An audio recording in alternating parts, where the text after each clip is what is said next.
Hi, it's K9000. Welcome to the Geek Side of the Internet.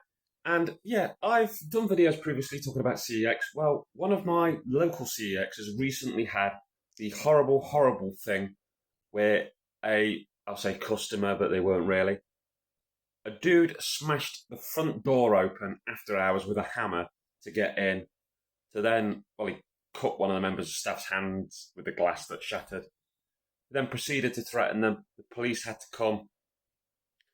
Uh, Two police officers were injured. One fell over in the glass. Another was headbutted during arrest. And yeah, that's the sort of thing that you have to put up with now in this nutcase world. You know, you're not safe going about your job without somebody brandishing something or jumping on you. It wasn't that long ago, a couple of years, that somebody had a machete somewhere where I worked. Um, Also, if you've long time watched my videos, I was held hostage once and had my head crowbarred like 5, 6 times.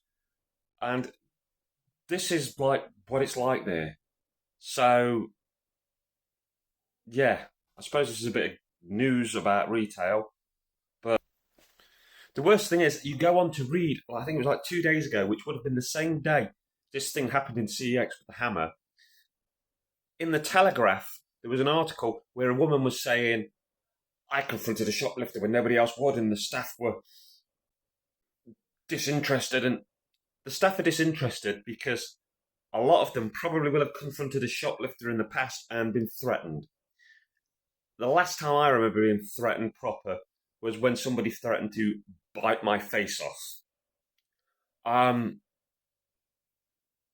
You are not paid enough. I don't care what you paid. You are not paid enough to be physically threatened, to have people push at you. And, you know, this woman's going, oh, you cut the staff, they seem disinterested. They're not going to run across on minimum wage and be Superman. Not when the lunatic could pull a hammer or pull a knife or, you know. So you want them for a box of Maltesers or a couple of bottles of wine to essentially risk being killed, blinded.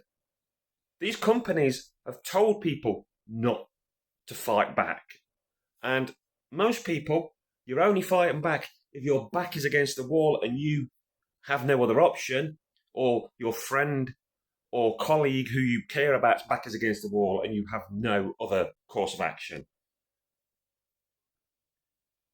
I think it's very weirdly like middle upper class to go, oh my God, these shop workers should throw themselves in front of the people. They should stop them with all their might. And we also live in a world where even if you do self-defend yourself, you're worried that you're going to get done for being too harsh or doing it in the wrong way or breaking some rule. Actually, read into the roles of these jobs, read into the company policies, and actually think about if you were in that position.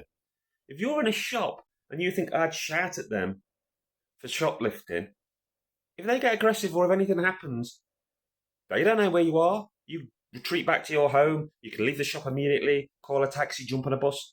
That shop worker's in that shop. The person could come back and get them later, can wait for them when they leave. It's a very privileged mindset to go, oh, they should do something about it. Anyway, that's my rant over. All respect to all other retail workers. Peace out.